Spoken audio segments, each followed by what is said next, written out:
Shalom, shalom, frères et sœurs en Christ. Nous vous bénissons dans le nom puissant du Seigneur Jésus-Christ. Nous revenons vers vous, vous librer une vision que le Seigneur nous a montrée. Et le Seigneur aussi nous parle et nous lui demande de libérer un message pour tous ses enfants. Nous allons lire aujourd'hui donc dans le livre de Saint Matthieu. Nous allons lire Saint Matthieu 15, pour le chapitre 15 en entièreté.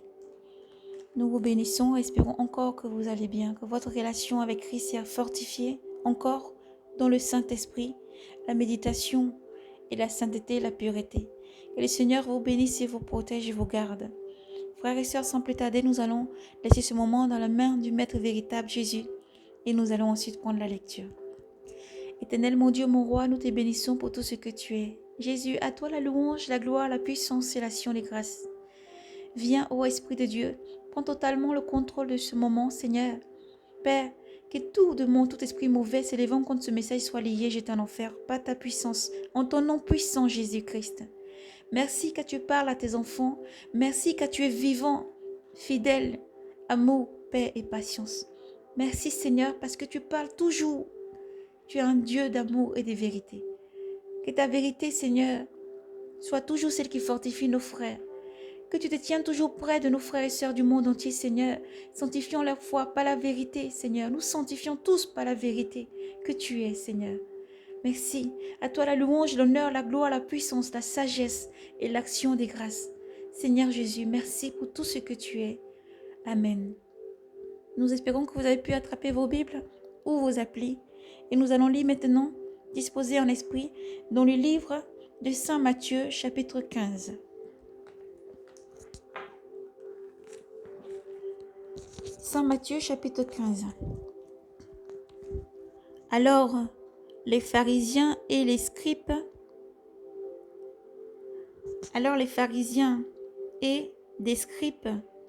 de Jérusalem.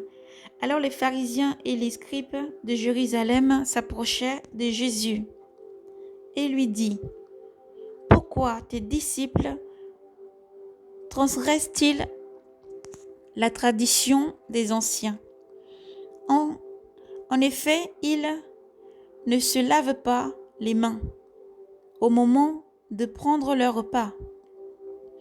Et vous, répliqua-t-il le Seigneur Jésus, pourquoi transgressez-vous le commandement de Dieu au nom de votre tradition? En effet, Dieu a dit: honore ton père et ta mère, et que celui qui maudit son père ou sa mère soit puni de mort. Mais vous, vous dites: quiconque dira à son père ou à sa mère, les biens dont j'aurais pu t'assister, je les consacre, celui-là sera quitté de ses devoirs envers son père et sa mère ou sa mère. Et vous avez annulé la parole de Dieu. Au moins, vous avez annulé la parole de Dieu au nom de votre tradition. Hypocrite, Isaïe a bien prophétisé de vous quand il a dit: ce peuple m'honore des lèvres, mais leur cœur est loin de moi. Vaines est l'écoute qui me rendent. Les doctrines qu'ils enseignent ne sont que préceptes humains. Nous sommes au verset 10. Ayant appelé la foule près de lui, il leur dit: écoutez, écoutez et comprenez.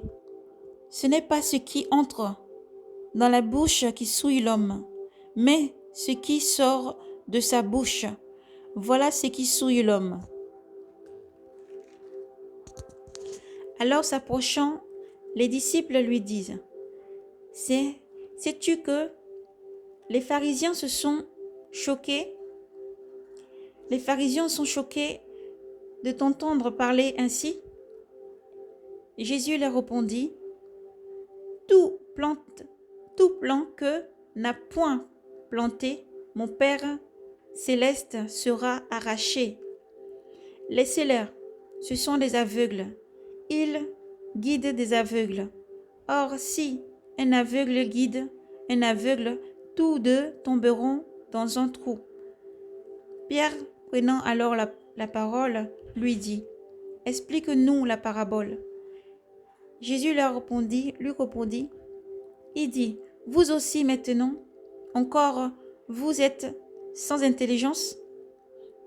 Ne comprenez-vous pas que tout ce qui pénètre dans la bouche, dans le ventre, va dans le ventre, puis s'évacue au lieu d'assez, au lieu d'aisance, tandis que ce qui sort de la bouche procède du cœur, et c'est cela qui souille l'homme, du cœur.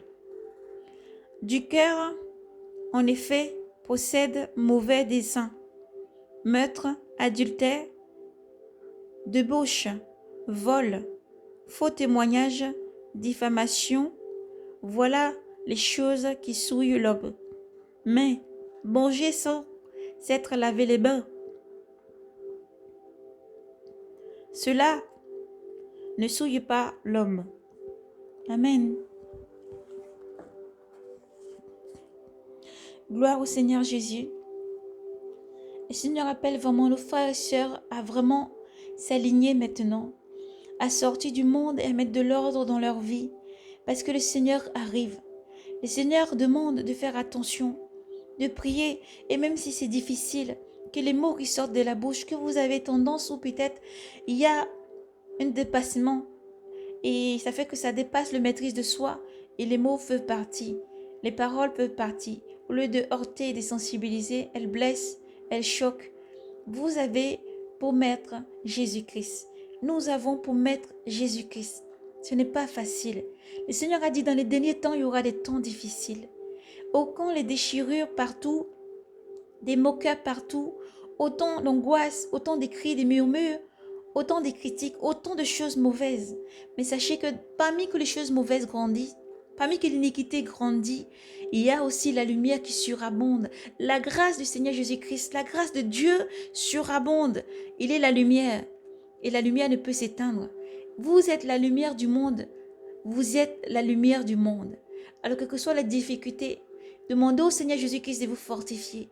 Que lui vienne prendre la place afin d'établir une garde à votre bouche, une garde à votre pensée, quel que soit ce que vous traversez, qui vous donne la paix. Que son shalom se pose sur vous toujours, que sa paix soit sur votre pas. Lorsque vous êtes face à quelqu'un qui vous calomnie, en face de la méchanceté, lorsque vous faites du bien, ne laissez pas, ne chancelez pas. Le Seigneur déclare, je veille sur toi, je veille sur tes pas. Je ne permettrai pas que tu chancelles. Je ne permettrai pas que la mort t'atteigne, parce que la mort c'est le défaut, la faute. La mort c'est les péchés. Et les péchés viennent aussi lorsque tu commets une faute.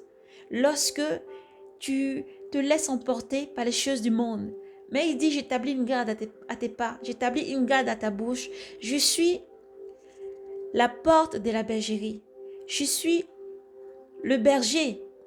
Nous sommes le troupeau du Seigneur. Nous sommes les bergers du Seigneur. Vous êtes le berger du Seigneur. Le Seigneur est la force et la puissance. Jésus-Christ est vivant. Il vit. Lorsque tu l'appelles, lorsque ça ne va pas, tu dois crier vers le Créateur. Lorsque tu traverses des moments difficiles, tu dois crier vers le Créateur. Lui qui a créé l'univers, le monde entier, ce qu'il contient, connaît mieux que personne. Ta personne, comment tu es, comment tu vis, ce que tu vis. Lorsque ça ne va pas, demandez au Seigneur de venir prendre le pas de cœur dans ton cœur. Demande au Seigneur de venir prendre la place dans ton cœur. Lui qui sait toutes choses, il a annoncé toutes choses et il sait comment les choses vont se dérouler. Demande au Seigneur de venir prendre la place, de contrôler le cœur, de contrôler les mots, pour que tu puisses répondre, pour que tu puisses parler et t'exprimer comme il faut, face aux calomnies, face aux accusations. Dans ces derniers temps, vous devez rester, demeurer dans la lumière. Marchez pendant que vous avez la lumière. Vous n'êtes point aveugle, mais vous avez été affranchis. Le Seigneur a ôté les écailles des yeux et vous a donné la clairvoyance. Le Seigneur a ôté les écailles des yeux pour que vous puissiez voir avec ses yeux à lui, pour que vous puissiez entendre avec ses oreilles à lui. Jésus-Christ est la force et la puissance qui vous mène et qui vous garde. Frères et sœurs, sans plus tarder, nous allons libérer maintenant la vision du Seigneur. Gloire à toi, Seigneur. Prends totalement la place, Père, et tout ce qui n'est pas de toi meurt dans ta puissance, Jésus. Prends la place dans ce vase, toi qui parles et qui dispose l'âme de tes enfants maintenant aussi pour entendre et pour discerner en Esprit Saint. Merci, Seigneur, pour tout ce que tu es, Jésus. Amen. Frères et sœurs, le Seigneur nous avait voir une situation dans une vision. C'était comme si on était tous unis, comme s'il y avait une fête ou un endroit vraiment il y avait une fête qui se situait pas loin de l'eau, et on faisait comme une fête. Maintenant, lorsque le Seigneur m'avait transporté dans cet endroit, le Seigneur m'a dit regarde vers le ciel. Il y avait comme la lune. Je voyais comme la lune. Maintenant, dans la lune, je pouvais être projetée en même temps comme dans la lune, et je pouvais voir ensuite une situation qui se passait. Je voyais alors, c'était comme s'il y avait des personnes comme des robots. Dans cette vision, je voyais comme des personnes comme des robots.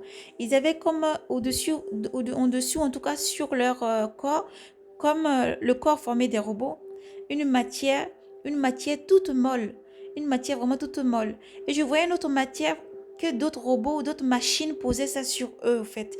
Et lorsque j'entendis, je voyais ces choses-là se dérouler, ça faisait comme si j'ai entendu la voix du Seigneur, une voix très forte qui a résonné. J'ai entendu titane. J'ai entendu très fort du titane, et je voyais comme sur le robot que je voyais en tout cas dans cette vision, quelque chose qui lui revêtait, une autre machine qui lui revêtait quelque chose sur le corps qui ressemblait à du titane noir, qui revêtait ça sur le robot. Pendant que je regardais cette situation, j'ai vu une autre situation. C'est comme si j'étais encore hors de notre monde, mais hors en fait. Et je voyais vers la lune, comme une silhouette qui avait bougé au niveau de la lune. Et je voyais comme une grande silhouette, un visage humain. Ce visage-là avait bougé. Et après, je voyais encore d'autres situations vers la terre. Et je voyais vers la terre des robots, des machines. Et une machine principale qui avait puissance et pouvoir, qui donnait la puissance aux autres en disant qu'il fallait qu'ils aillent. Je voyais une grande tribulation sur la terre. Je voyais que ces machines-là, ces robots, ils allaient un peu partout. Ils poursuivaient des gens, des personnes couraient un peu partout. Il y avait une grande tribulation. Et alors, lorsque je voyais cette situation, le Seigneur me permet ensuite de voir. J'ai vu comme des présidents des pays très riches, des présidents des pays très riches, qui étaient en train de passer commande dans un certain pays qui produisait ces robots et ces machines, pour qu'ils les produisaient ces robots et ces machines. Je voyais ensuite des personnes puissantes et riches de la terre qui remplaçaient, c'était avec comme dans cette vision, des lions ou des tigres comme ça chez eux. Maintenant, ils ne voulaient plus ces genres d'animaux chez eux, des animaux comme ça, ils n'en voulaient plus. Ils voulaient maintenant qu'ils soient remplacés, ils ne soient plus au fait des animaux terrestres, mais au contraire des hybrides. Il demandait plus des hybrides. Et je pouvais voir. Le Seigneur me disait ensuite, une voix entonnait très fort. Il disait que c'était pareil partout. C'était pareil partout. Ils échangeaient partout. Après, je pouvais voir comme dans un truc, ça ressemblait à comme si c'était une armée.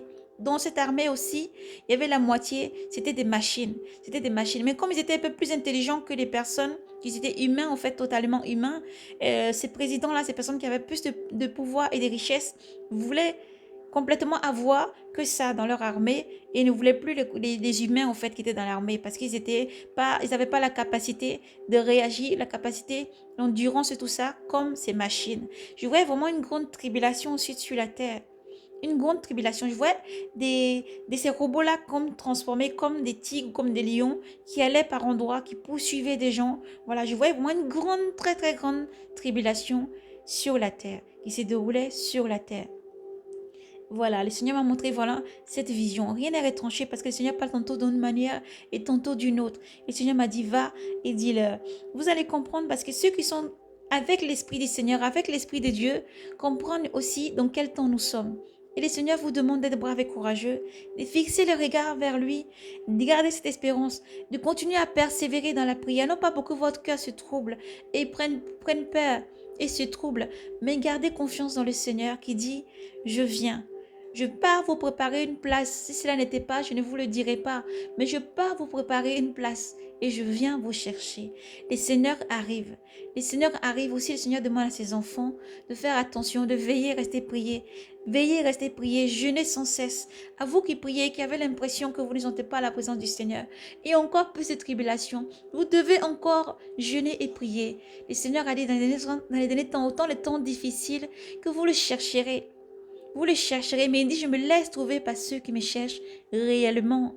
Non pas parce que tu ne le cherches pas de tout ton cœur, mais parce qu'il a besoin que ton âme, ton esprit soient disposés et les chercher avec faim et soif dans la prière, la méditation, le jeûne et la prière, la consécration, la sanctification, le dépouillement des choses du monde et s'est préparé pour l'enlèvement. Le Seigneur nous a fait voir une autre situation. C'était comme si je me rendais à un lieu pour acheter, à manger toujours dans un grand magasin.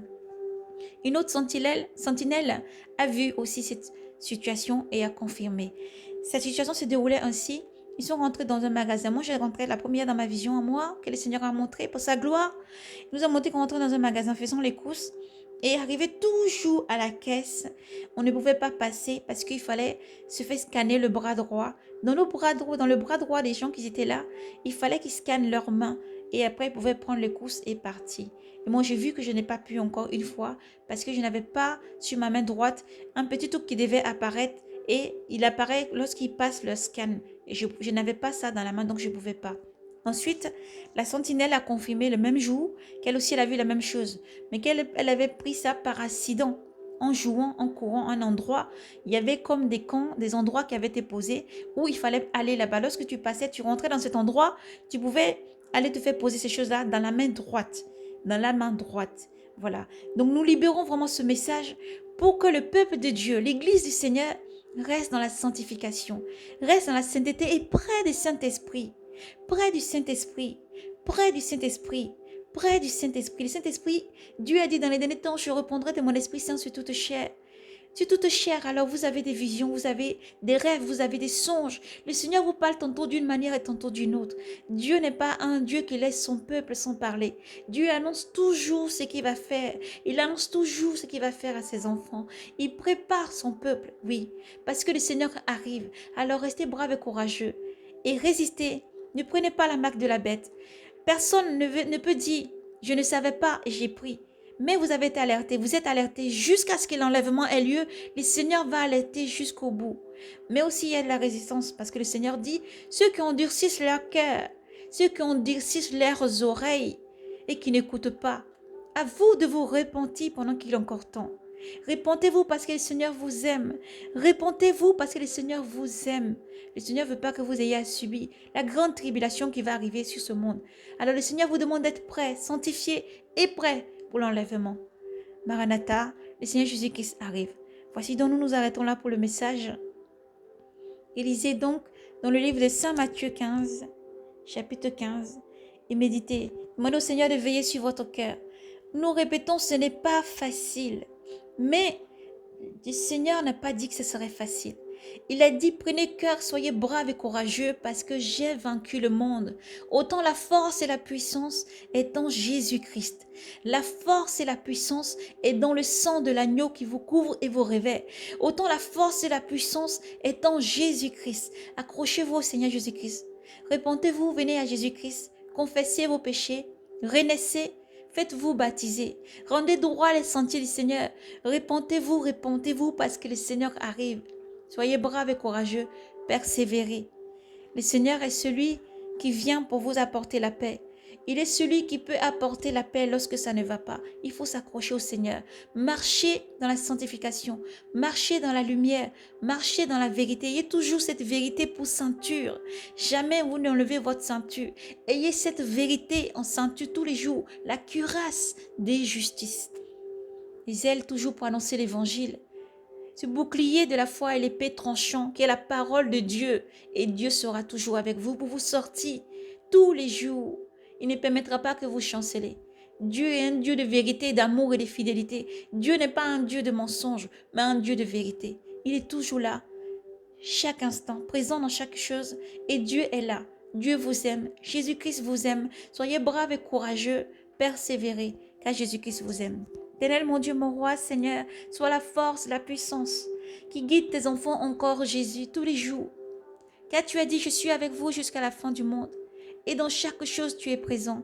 Père juste, regarde ce cœur disposé maintenant, Seigneur, pour toi. Pose-lui ta main de douceur, afin de restaurer sa paix, de clarifier toutes choses pour cette âme disposée par ta puissance, Jésus. Merci pour tout ce que tu es, Seigneur. Merci, toi qui fortifies nos frères et sœurs dans les villes, les villages et les métros, partout où ils sont, qu'ils annoncent et proclament l'évangile de la vraie doctrine, de ta vraie doctrine, Seigneur. Toi qui es la force et la puissance qui conduit tous les pasteurs du monde entier, qu'ils soient bénis, régénérés, fortifiés. Jésus-Christ, par ton nom, Seigneur. Merci pour toutes tes sentinelles, tes appelés, tes rachetés du monde entier. Merci pour la force et la puissance que tu déploies et ta puissance qui les revêt. Ton feu les entoure et tu les gardes du mauvais. Merci Seigneur pour tout ce que tu es. Frères et sœurs, nous avons prié que Dieu vous bénisse abondamment. Gardez Jésus vivant et persévérez. Gardez votre croix jusqu'au bout. Ensuite, nous bénissons le nom du Seigneur pour tous les sentinelles du monde entier qui parlent toujours de la part du Seigneur Jésus-Christ, poussés par son Esprit Saint. Ne baissez pas les bras, continuez à parler, car le Seigneur arrive. Soyez braves et courageux et persévérez. Shalom, paix et grâce à vous. Gardez les regards fixés vers le Seigneur. Tous les objectifs fixés vers le Seigneur, parce que Dieu est amour et il est présent. Vous êtes dans la sainteté, la sanctification, le dépouillement, la sainteté. Vous êtes déjà dans la maison du Seigneur. Un signal donné au bruit d'un archange. Un signal donné au bruit d'un archange. Et enfin, nous rentrerons à la maison. Que Dieu vous bénisse. Nous irons dans la joie vers la maison du Seigneur. Quelle joie quand on m'a dit, allons à la maison du Seigneur. Nous irons dans la joie vers la maison du Seigneur. Quelle joie quand on m'a dit, allons à la maison du Seigneur. Maintenant, notre marche prend fin devant les portes de Jérusalem. Maintenant, notre marche prend fin devant les portes de Jérusalem. Soyez braves et courageux et persévérez. Shalom, paix et grâce à vous. Chantez, élevez Dieu tout le temps et dans chaque situation. Priez pour vos familles, priez pour vos enfants, priez beaucoup en famille, priez toujours. Et Jésus-Christ est la force. Jésus qui sera toujours là avec vous. Il déclare, là où 2 ou 3 sont réunis, je suis avec vous. Alors, groupez-vous, priez sans cesse. Gardez une foi constante dans le Seigneur. Persévérez dans la constance. Persévérez. Jésus-Christ est la force et il est avec vous. Alors, persévérez, frères et sœurs. Gardez votre croix jusqu'au bout et vos vêtements blancs. Gardez votre robe blanche, votre lampe pleine d'huile. Dans la méditation, lisez sans cesse. Lisez sans cesse votre Bible. Lisez sans cesse. Ne laissez pas les préoccupations, les choses du monde vous éloigner du Seigneur, mais restez toujours dans sa présence, dans la présence du Saint-Esprit, car Jésus-Christ est avec vous jusqu'à la fin du monde. Maranatha. Le Seigneur arrive, soyez braves et courageux. Shalom, paix, paix et grâce, dans le nom de Jésus-Christ, se pose sur vous, votre famille, votre entourage, et persévérez, persévérez, car Jésus-Christ vous aime. Shalom.